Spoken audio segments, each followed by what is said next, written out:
हिमाचल के पहाड़ी गांव चांदपुर में ठंड अपने चरम पर थी। बर्फ की मोटी चादर पूरे गांव में बिछ चुकी थी। घरों की छतों पर बर्फ जम गई थी और लकड़ी के चूल्हों से उठता धुआं ठंडी हवाओं में मिलकर एक अलग ही माहौल बना रहा था। गांव का जीवन रुक सा गया था। रामू काका, एक 65 साल के बुजुर्ग, अपनी 7 साल की पोती राधा के साथ एक छोटी सी झोपड़ी में रहते थे। रामू काका के जीवन में एक गहरा दर्द छिपा था। पिछले साल उनके बेटे और बहू एक भयंकर बर्फीले तूफान में खो गए थे। तब से राधा ही उनकी पूरी दुनिया थी। राधा मासूम और प्यारी थी, लेकिन अपने माता पिता के ना होने का दर्द उसकी आंखों में झलकता था। एक रात राधा ने रामू काका से पूछा, दादाजी, क्या मम्मी पापा बर्फ के ऊपर आसमान के तारों में हैं? रामू काका ने अपने आंसू छिपाते हुए कहा, हाँ बेटा, वो हमेशा तारों के पास है। वो हमें देख रहे हैं और हमारी हिफाजत कर रहे हैं। चांदपुर गांव के लोग हमेशा एक दूसरे की मदद करते थे, लेकिन इस बार ठंड इतनी ज्यादा थी कि हर कोई अपनी ही चिंता में लगा था। गांव का सबसे अमीर व्यक्ति लाला राम अपनी हवेली में नौकर चाकरों के साथ आराम से रह रहा था। उसने अपने नौकरों को सख्त आदेश दिया था कि बाहर किसी को मदद ना दी जाए। गांव का सरपंच, जो कभी गांव वालों के लिए मिसाल हुआ करता था, अब अपने परिवार की चिंता में उलझा हुआ था। वहीं मीना बुआ, जो एक विधवा थीं और उनके 2 छोटे बच्चे थे, दिन रात ठंडी हवा से अपनी झोपड़ी की दीवारों को बचाने में लगी थीं। एक दिन जब बर्फ गिर रही थी और राधा अपनी झोपड़ी के बाहर खेल रही थी, उसने एक घायल परिंदा देखा। परिंदा बर्फ के नीचे दब गया था और उसकी सांसें धीमी चल रही थीं। राधा ने उसे उठाया और अपने दुपट्टे में लपेटकर घर ले आए। दादाजी, इस बेचारे की मदद करनी चाहिए, राधा ने कहा। रामू काका ने गुस्से में कहा, बेटा, हमारे पास खुद जीने के लिए कुछ नहीं है, तुम इसे कैसे संभालोगी? राधा ने आंसू भरी आंखों से कहा, अगर हम इसकी मदद नहीं करेंगे तो क्या भगवान हमारी मदद करेंगे?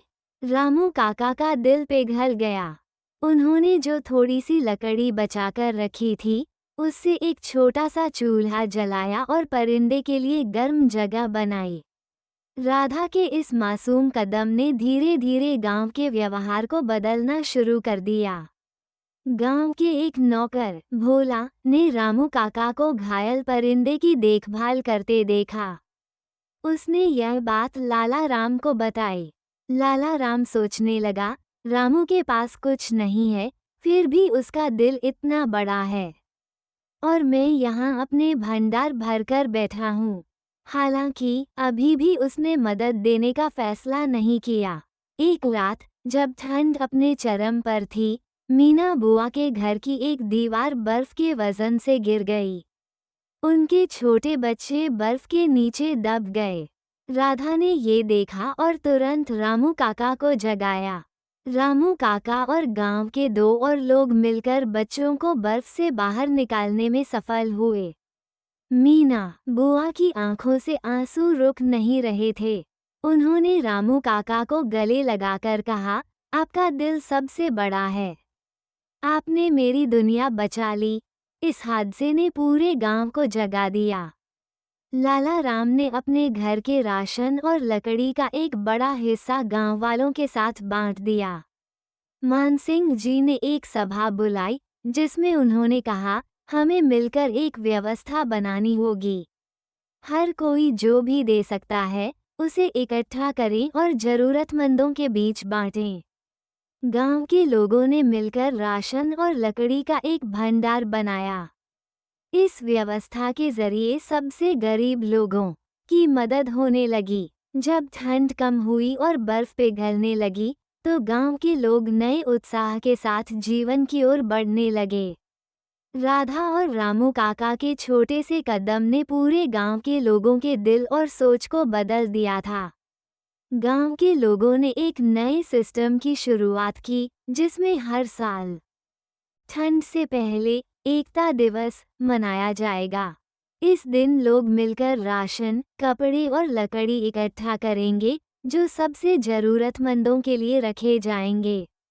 ये कहानी हमें सिखाती है कि एक छोटा सा इंसानियत का कदम पूरे समाज को बदलने की शक्ति रखता है।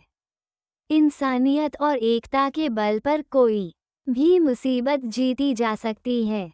अगर यह वीडियो आपको अच्छा लगा हो, तो इसे लाइक करें और अपने दोस्तों के साथ शेयर करें। आपके एक लाइक से हमें और बेहतर कंटेंट बनाने का मोटिवेशन मिलता है।